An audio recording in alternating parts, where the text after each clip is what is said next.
ایسے کر کے کولر پہ نہ آ گیا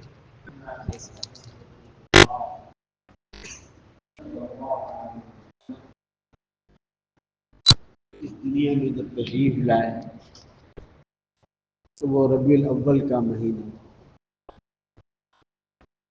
گویا کہ ربیع الاول کے مہینے کو اللہ تعالیٰ نے حضور صلی اللہ علیہ وسلم کی آمد کے لیے منتخب فرمایا۔ اس اعتبار سے اگر آپ دیکھیں تو یہ مہینہ بڑا برکتوں والا مہینہ، اس لیے کہ اس مہینے کے اندر امت کو اللہ تعالیٰ نے ایسا رسول عطا فرمایا جو اللہ تعالیٰ کو سب سے زیادہ محبوب۔ اس کائنات میں اگر اللہ تعالیٰ کو جتنی محبت جناب محمد رسول اللہ صلی اللہ علیہ وسلم سے تھی اور مخلوق کے اندر کسی اور سے، تو اپنے محبوب کو اس کائنات میں بھیجنے کے لیے اللہ تعالیٰ نے ماہ ربیع الاول کا انتخاب فرمایا۔ اور صرف یہ ہے کہ یہاں بھیجنے کے لیے بھی انتخاب ربیع الاول کا فرمایا اور واپس بلانے کے لیے بھی اللہ تعالیٰ نے ربیع الاول کے مہینے کا انتخاب فرمایا۔ آپ کی آمد بھی ربیع الاول میں ہوئی اور آپ کی واپسی بھی اس کائنات سے ربیع الاول کے مہینے کی، کیونکہ دونوں چیزوں کو اللہ تعالیٰ نے اس مہینے کے اندر جو ہے جمع فرما دیا۔ اللہ تعالیٰ کہ اس میں کیا حکمت تھی، کیا مصلحت تھی، اللہ تعالیٰ ہی بہتر جانتے ہیں، لیکن اللہ تعالیٰ نے اس ماہ ربیع الاول کو اور اس ماہ ربیع الاول کی 12 تاریخ کو اللہ تعالیٰ نے یہ فضیلت عطا فرمائی۔ حتیٰ کہ مورخین نے لکھا ہے کہ آپ کی تاریخ وفات بھی 12 ربیع الاول اور پیدائش بھی 12 ربیع الاول، اور یہی وجہ ہے کہ پہلے جو زمانہ گزرا ہمارا بچپن کا، آپ حضرات نے بھی مجھ سے زیادہ سنا ہوگا کہ یہ ربیع الاول کا جو مہینہ تھا اس کو پہلے 12 وفات کا مہینہ کہا جاتا تھا۔ ربیع الاول نہیں، 12 وفات، اور اگلا مہینہ جو وہ اس کو کہا جاتا ہے وہ 13 تیزی کا مہینہ ہے، اور جو سفر کا مہینہ گزرا وہ خالی کا مہینہ ہے۔ سفر صفر کے معنی میں وہ خالی کا مہینہ ہے، نہ وہاں پر کوئی عید ہے، نہ بقرہ عید ہے، نہ کوئی رمضان ہے، نہ کوئی روزے ہے، اور نہ کسی کی آمد ہے، نہ کسی کی دامد ہے، وہ خالی ہے، خالی ہے، سفر کا مہینہ۔ اور جب سفر کے بعد ربیع الاول آتا تو کہتے ہیں 12 وفات کا مہینہ، اس کے بعد ربیع الثانی آتا ہے تو اس کو کہا جاتا تھا 13 تیزی کا مہینہ۔ اب پتہ نہیں 13 تیزی کی وجہ واللہ عالم، میرے علم میں تو نہیں کہ اس کو 13 تیزی کے کیوں کہا جاتا تھا۔ تو اس سے انداز معلوم ہوا کہ یہ ربیع الاول کا مہینہ اللہ تعالیٰ نے جناب رسول اللہ صلی اللہ علیہ وسلم کی تشریف آوری کے لیے بھی منتخب فرمایا، اور واپس جب اپنے پاس بلائے اپنے پاک کو تو اس کے لیے بھی ربیع الاول کا مہینہ منتخب فرمایا۔ اس لحاظ سے اللہ تعالیٰ نے اس ماہ کو دوسرے مہینوں پر خاص فضیلت عطا فرمائی۔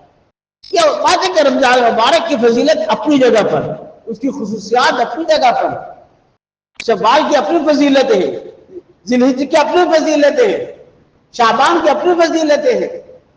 ہر مہینے کے اندر اللہ تعالیٰ نے کچھ نہ کچھ خاص صفات رکھی ہیں، لیکن ربیع الاول کے مہینے میں جو خاص صفت عطا فرمائی وہ عجیب و غریب ہے۔ کہ اپنے محبوب کی آمد بھی اسی میں اور محبوب کی واپسی بھی اسی میں ہو رہی ہے۔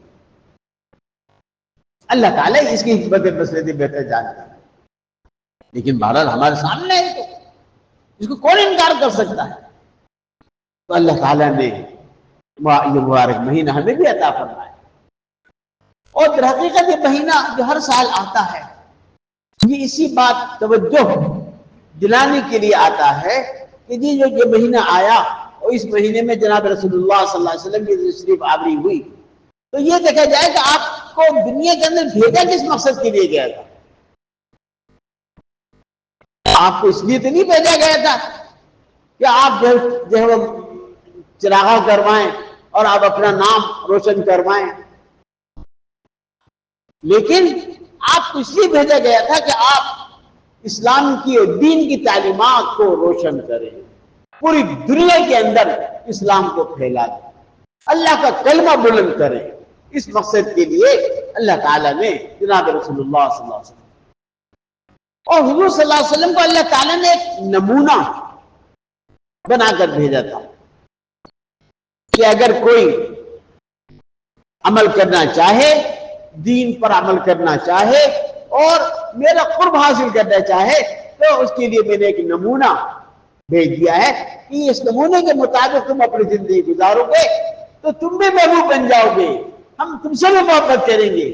تم اس کی نمونے کی اتباع کر کے تو دیکھو، قل ان کنتم تحبون اللہ، اگر تم اللہ تعالی سے محبت کرتے ہو فاتبعونی، مجھ سے محبت کرو، میں بھی میری اتباع کرو۔ یعنی حضور صلی اللہ علیہ وسلم نے کہا جا رہا ہے کہ آپ کہہ دیجیے اپنی امت کہ اگر تم اللہ تعالی سے محبت کرتے ہو تو بھی اللہ تعالی سے محبت کیا ساری اسی زبان سے دعویٰ ہی دعویٰ ہے؟ محبت کے کچھ تقاضے بھی ہوا کرتے ہیں۔ دنیا کے اندر جب ہمیں کسی سے محبت ہوتی ہے تو اس کے تقاضے الگ ہوتے ہیں۔ آپ کو جس سے محبت ہوگی آپ اس کا اکرام کریں گے اور اس کی دعوتیں کریں گے، اس کے مالی تعاون بھی کریں گے، اس کو ہدیہ تحفے بھی دیں گے، اس کو کھانا بھی کھلائیں گے، اس کو دعوت کے اندر شریک بھی کریں گے، شادی بیاہ کے اندر اس کو بلائیں گے، تاکہ اور تعلق ہو یا نہ ہو لیکن محبت کا تعلق ہے۔ تو دنیا کے اندر جو محبت ہوتی ہے اس کے جو تعلق ہوتا ہے اس کے جو لوازمات ہیں وہ علیحدہ ہوتے ہیں، لیکن ایک ایمان والا انسان یہ کہہ رہا ہے کہ مجھے اللہ تعالی سے محبت ہے۔ اب اللہ تعالیٰ تو سامنے موجود نہیں ہے، اب محبت کے تقاضے کیا کریں؟ تو اللہ تعالیٰ سے محبت کا تقاضا یہ ہے کہ تم میری اتباع کرو۔ حضور صلی اللہ علیہ وسلم فرما رہے ہیں فاتبعونی، قرآن کریم میں اللہ تعالیٰ فرمایا کہ اے محمد آپ کہہ دیجیے کہ تمہیں اللہ سے محبت ہے تو میری اتباع کرو۔ کیا مطلب کہ مجھے اپنا نمونہ بنا لوں کہ میں کیا کیا عمل کرتا ہوں، جیسے میں نماز پڑھتا ہوں تم بھی ویسی نماز پڑھنے لگ جاؤ، میں جیسے جو ہے تجارت کرتا ہوں ایسی تجارت تم بھی کرنے لگ جاؤ، جیسے میں لوگوں کے ساتھ حسن سلوک کرتا ہوں تم بھی اسی طرح حسن سلوک کرنے لگ جاؤ، میں نے جیسے شادیاں کی اپنے بچوں کو پالا ایسے تم بھی پالنے والے بن جاؤ، میرے گھر کی زندگی تمہارے سامنے ہے اس کے مطابق تم کر لو اپنے گھر کی زندگی بھی، میری باہر کی زندگی کیسی ہے وہ بھی تمہارے سامنے موجود ہے، اس کے مطابق تم جو ہے عمل کرو۔ تو حضور صلی اللہ علیہ وسلم کی کامل اتباع یہ ہے وہ اللہ تعالی سے محبت کا تقاضا۔ اور آگے فرمایا کہ جب تم میری اتباع کرو گے تو اس کا نتیجہ کیا ہوگا؟ فرمایا کہ یحببکم اللہ، اللہ تعالیٰ تم سے محبت ہے۔ پہلے تمہارا دعویٰ تھا کہ مجھے اللہ تعالیٰ سے محبت ہے، ہمیں اچھا محبت ہے اللہ میاں سے، اللہ میاں سامنے تو ہے ہی نہیں کہ اللہ میاں کی دعوت کریں، اللہ میاں کے پیر دبا دیں، اللہ میاں کے وہ سر میں تیل لگا دیں، نعوذ باللہ یہ کام تو ہو نہیں سکتے۔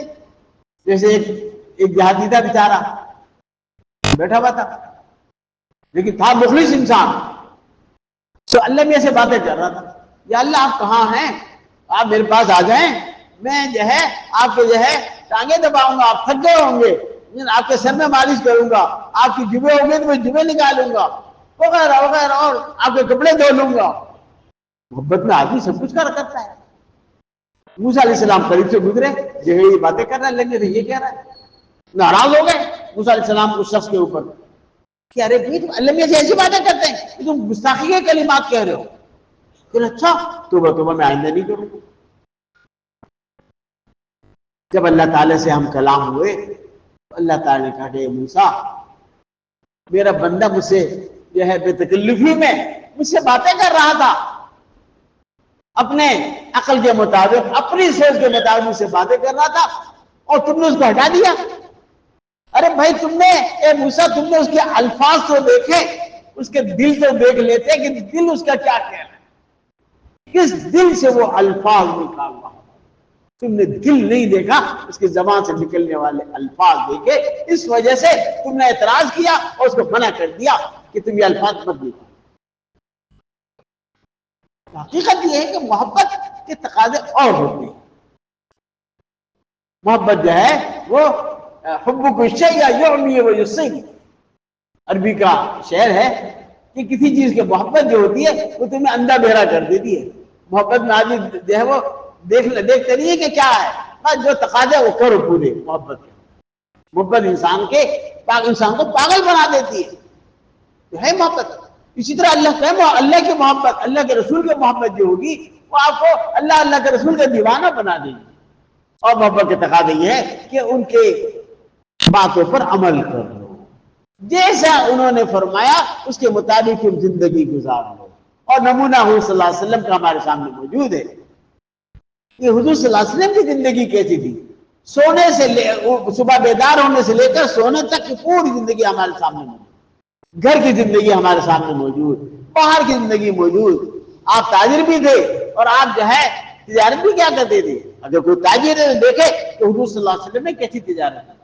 اگر کوئی شوہر ہے تو یہ دیکھے کہ حضرت عائشہ اور حضرت خدیجہ کبریٰ رضی اللہ تعالیٰ عنہما کے شوہر جو ہے یعنی جناب رسول اللہ صلی اللہ علیہ وسلم کیسی زندگی گزاری، کس طریقے سے بیویوں کے ساتھ حسن سلوک کیا. اگر آپ جو ہے وہ سیاستداں ہیں، حکمران ہیں، تو دیکھیں کہ مدینہ کے حکمران حاکم جناب محمد رسول اللہ صلی اللہ علیہ وسلم نے کس طریقے سے جو ہے وہ سیاست کی اور کس طریقے سے جنگیں لڑی، کس طریقے سے فتوحات کیے اور کفار مشرکین کے اوپر کیسے اپنا رعب بٹھایا کہ سب کے سب تھر تھر کانپتے تھے. ذرا سا مدینہ منورہ کی ذرا سی ریاست، لیکن پورے عالم کے اندر جو پھیل گئے، پورے عالم کو جو ہے وہ تہس نہس کر دیا. کفر مشرکین کو اور یہود و نصارہ کو سب کو جو ہے تہس نہس کر دیا. سیاست ہو تو ایسی ہو، حکمرانی ہو تو ایسی ہو. اور اگر کوئی اولاد باپ ہے تو وہ دیکھے کہ حضرت فاطمہ اور حضرت زینب اور ام رقیہ ام کلثوم جو ہے ان کے باپ جو تھے جناب محمد رسول اللہ صلی اللہ علیہ وسلم، ان کا کیا سلوک تھا، ان کا کیا طریقہ تھا. ایک ایک نمونہ، ایک ایک چیز کا نمونہ جناب محمد رسول اللہ صلی اللہ علیہ وسلم ہمارے لیے چھوڑ کے چلے گئے. لیکن جب ہمارے ملک کے اندر ربیع الاول کا مہینہ آتا ہے تو بس ہم صرف یہی کر لیتے ہیں کہ جو ہے چراغاں کر لیا، گھروں کو سجا دیا اور جھنڈیاں لگا دی اور جلسے جلوس شروع کر دیا. خرافات کے اندر ہم مبتلا ہو گئے. تو یہ خرافات میں ہمیں شیطان نے لگا دیا کہ یہ کہ ادھر نہ چلے جائیں، کہ اتباع میں لگ جائیں، رسول صلی اللہ علیہ وسلم کی سنتوں پر عمل کرنے والے بن جائیں. نہیں، ان میں خرافات میں لگا دو. بس اپنے گھر جو ہے اس کے بعد یکم ربیع الاول کو جب چاند نظر آ جائے بس سجا دو 12 ربیع الاول تک. بعد میں پورے مہینے مکان سجا ہوا ہے، کبوتریں گی یہ سب. یہ ربیع الاول کا مہینہ پورا مبارک ہے، کبوتریں گی جب اگلا چاند نظر آئے. جھنڈیاں لگا دی اور جلسے اور جلوس کر رہے. اور جناب رسول اللہ صلی اللہ علیہ وسلم کے جو ہے روزہ کی جو ہے شبیہات بنا دی اور تو اور بیت اللہ کی شبیہ بنا دی. بیت اللہ جو ہے اس کے نمونے جو ہے وہ قائم کر دیے اور طواف بھی ہو رہا ہے اور پتہ نہیں کیا کیا خرافات آج دنیا میں ہوتی ہے. آپ مجھ سے زیادہ جانتے ہیں وہ سب خرافات کس بات کو کس کے نام پہ ہو رہی ہے؟ جناب محمد رسول اللہ صلی اللہ علیہ وسلم کے نام. خدا کے لیے ہمیں ان باتوں کو سے بچنا چاہیے. اپنے قوم کو بھی بچائیں، اپنے بچوں کو بھی بچائیں اور اپنے دوست احباب کو بھی اس چیزوں سے دور رکھنے کی کوشش کریں. اور خود بھی کبھی بھی جو ہے سیر و تفریح کے لیے بھی نہ جائے ان مقامات کو. آج کل کیا ہوتا ہے کہ دیکھ تو آئیں کیسا چراغا ہو رہا ہے، کیسے جو ہے وہ طواف ہو رہا ہے، کیسے بیت اللہ کی شبیہ بنائی گئی ہیں، روضہ اقدس کی شبیہ بنائی گئی ہے، چل کر ہم دیکھ لیں، ہم نے تھوڑی بنائی ہے، ہم کیوں گناہ گار ہوں گے، بنانے والے وہ ہیں۔ ارے آپ تماشا کے لیے جائیں گے تو ان کی تعداد کے اندر اضافہ کرنے والے ہو جائیں گے، وہ خوش ہوتے ہیں کہ دیکھو ہم نے یہ جو بنائی ہے، لوگ دیکھنے والے کتنے آ رہے ہیں، کوئی نہ جائے دیکھنے والا تو کوئی بھی نہیں بنانا ختم کر دیں۔ ہم لوگ تو ان کے اندر جو ہے جا کر اور ان کی رونق جو ہے بڑھانے والے ہو جائیں، رونق بڑھانے کی ضرورت نہیں، اپنے کام سے کام رکھیں اور یہ عہد کریں کہ ہم انشاءاللہ تعالیٰ آج کے بعد جناب رسول اللہ صلی اللہ علیہ وسلم کی تعلیمات پر عمل کریں گے۔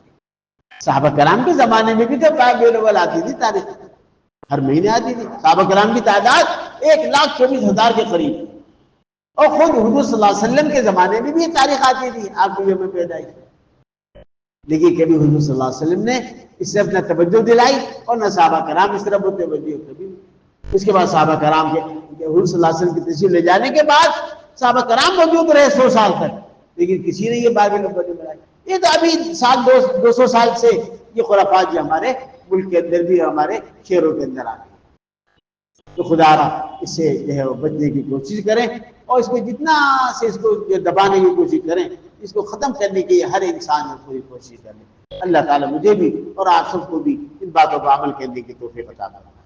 ایک مسئلہ انتظامیہ کی طرف سے عرض کر رہا ہوں کہ انتظامیہ والے یہ کرسی، یہ جو مسجد میں کرسیاں جو رکھی گئی اس کی وجہ سے بہت پریشان ہیں کہ کرسیوں کی تعداد بڑھتی جا رہی ہے اور بیٹھنے والوں کی تعداد بڑھتی جا رہی ہے۔ تو میں نے تو انتظامیہ سے کہا کہ آپ بھی تو ماشاءاللہ ساری کرسیاں پہلے سے بچھا کر رکھ دیتے ہیں، دائیں بائیں ادھر ادھر 50 کرسیاں پہلے سے بچھی ہوئی ہوتی ہیں۔ میں نے کہا بچھانے والے کون؟ یہ انتظامیہ خود بچھاتی ہے اور آپ کا کام ہے آگے جا کے بیٹھ جائیں۔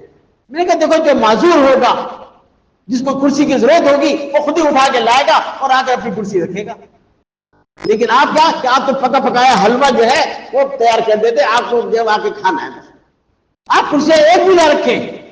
میں نے کہا آپ کرسیاں جو سب ایک طرف رکھ دیں، جس کو ضرورت ہوگی، جو محتاج ہوگا، جس کو کرسی کی باقی ضرورت ہوگی، وہ وہاں سے اٹھا کے بھی لائے۔ لیکن پھر بھی شکایت ہوتی انتظامیہ کو کہ لوگ کرسی چھوڑتے نہیں۔ ارے پھر دیکھو جس حد تک ضرورت ہو، جو آدمی نیچے نہیں بیٹھ سکتا، جس کے گھٹنوں میں تکلیف ہے، یا تو وہ آدمی کرسی پہ بیٹھے۔ شریعت نے منع نہیں کیا، اتنی سختی نہیں کی، لیکن اس کو بہت زیادہ رواج دینا۔ بھائی یامین کو دیکھ لیں، بھائی یامین بیچارے جو ہے اندر راڈ ڈلی ہوئی ہے پاؤں کے اندر، اور ان کو آپ دیکھیں گے کہ سجدہ کرتے وقت کس طریقے سے انداز میں سجدہ کرتے ہیں، لیکن ماشاءاللہ ان کی ہمت ہے کہ وہ کرسی پر نہیں بیٹھتے، قیام کریں گے کھڑے ہو کر، اور جب تشہد میں نیچے بیٹھیں گے تو بیچارے پاؤں پھیلا کر بیٹھتے ہیں، کہا کہ نہیں مجھ سے بیٹھا نہیں جاتا۔ تو ان کے لیے تو پھر بھی جائز تھا کہ وہ کرسی پہ بیٹھے، لیکن ماشاءاللہ ان کی ہمت کی بات ہے، میں ان کو داد دیتا ہوں کہ وہ بہت اچھا کرتے ہیں کہ کرسی کا استعمال نہیں کرتے۔ کرسی کے استعمال میں بعض اوقات ہم جو ہے وہ اپنا سجدہ بھی چھوڑ دیتے ہیں کہ ہم سجدہ نہیں ہو رہا، وہیں بیٹھے بیٹھے رکوع کر لیے، بیٹھ کے سجدہ کر لیے اشارے سے۔ ارے یہ سجدے کے اندر ہماری ناک اور پیشانی جب نہیں رکھی جائے گی تو ایسا سجدہ جو ہے وہ خاص اہمیت نہیں رکھتا۔ معذور ہو وہ اور بات ہے کہ آپ بالکل معذور ہے کہ آپ پیچھے بیٹھ کر اور سجدہ بھی نہیں کر سکتے، تو لہٰذا کوئی معذور ہے واقعتاً وہ ضرور کرسی استعمال کر دے، اس کی ممانعت نہیں ہے، لیکن بلا ضرورت بلا وجہ جو ہے کرسیوں پہ کرسیاں استعمال کرنا یہ کوئی مناسب بات نہیں۔ بعد میں ایسے بھی ہوتا ہے کہ نماز ختم ہوئی اور 4 آدمی کرسیوں پہ بیٹھ گئے اور وہاں میٹنگ ہو رہی ہے کرسیوں کے اوپر، جیسے کہ اپنے گھر کا ڈرائنگ روم کے اندر میٹنگ ہوتی ہے، دفتر میں میٹنگ ہوتی ہے، اب مسجد کے اندر بھی میٹنگیں ہونے لگی۔ خود ہمارے اپنی مسجد بیت المکرم میں میں دیکھتا ہوں کہ عصر کی نماز کے بعد لوگ بیٹھ گئے 4 کرسیاں ملا کر اور جہاں ہماری میٹنگ ہو رہی۔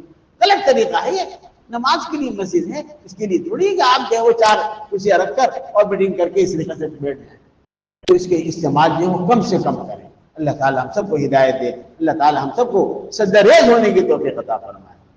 اور ایک ہمارے مسجد کے نمازی بھائی سلمان صاحب رحمۃ اللہ علیہ، بھائی سلمان بیچارے پچھلے جمعے ہمارے ساتھ جمعہ پڑھا، بڑے نیک انسان، سادہ انسان، کسی کام کے لیے بھی ان سے کہہ دو کہ بھی فلاں پنکھا خراب ہے، فلاں لائٹ خراب ہے، فلاں لائن خراب ہو رہی ہے، الیکٹریشن ہے، فوراً کے فوراً وہ کام۔ اور میں کئی مسجدوں میں ان کو باہر کراچی سے باہر ان کو بھیجا، گھروں کے اندر مسجد کے اندر سارا کام بیچارے کر کے آگے، نہیں میں چلے آتا ہوں، آپ جب کہیں میں چلے آتا ہوں، وہاں کے پنکھے لگائے، یہاں شمی مسجد کا فانوس جو پہلے لگا ہوا تھا پرانا، جو گول گھومتا بھی تھا، آپ نے دیکھا ہوگا، وہ بھی جا کر انہوں نے یہاں سے لے کے گئے، اس کو صاف آف کر کے اور جا کے جو وہ گھر کی مسجد میں لگا دیا، بڑا خوبصورت لگ رہا ہے۔ ابھی بھائی امین صاحب گئے تھے تو اس کی صفائی وغیرہ کر کے آ گئے، تو بڑے جو ہے کام کا آدمی سے، لیکن بس اللہ تعالیٰ جو وقت مقرر ہے اس وقت میں چلا جا۔ جمعے کو پیچھے ملاقات بھی ہوئی، اور اے سی بھی وہی کھولا کرتے تھے۔ اب مجھے فکر ہو رہی ہے کہ اے سی کھولنے کے لیے اب کس کو مقرر کریں گے، یہ کھولنے والے بھی نہیں ہیں، آج اے سی بند ہے سب، اس لیے کہ کھولنے والا چلے گئے بیچارے جنت کے اندر، چلے گئے جنت کے اندر پہنچ گئے۔ آج ہم سب یہاں پر دنیا کے اندر، وہ جنت کے اندر مزے کریں۔ ان کے لیے دعا خاص طور پر کریں، اللہ تعالیٰ ان کے درجات کو بلند فرمائے، اللہ تعالیٰ ان کی نیکیوں کو قبول فرمائے اور ان کے گناہوں کو مغفرت فرمائے، اللہ تعالیٰ ان کے پسماندگان کو بھی صبر جمیل عطا فرمائے۔ سچی بات ہے، جب مجھے خبر ملی تو مجھے بڑا دکھ ہوا، لیکن میری بھی اس دن طبیعت خراب تھی، اس لیے جنازے میں بھی شریک نہیں ہو سکا۔ اللہ تعالیٰ ان کی بال بال مغفرت فرمائے، اللہ تعالیٰ ان کی قبر کو نور سے بھر دے، اللہ تعالیٰ ان کی قبر کو کشادہ فرمائے۔ واخر دعوانا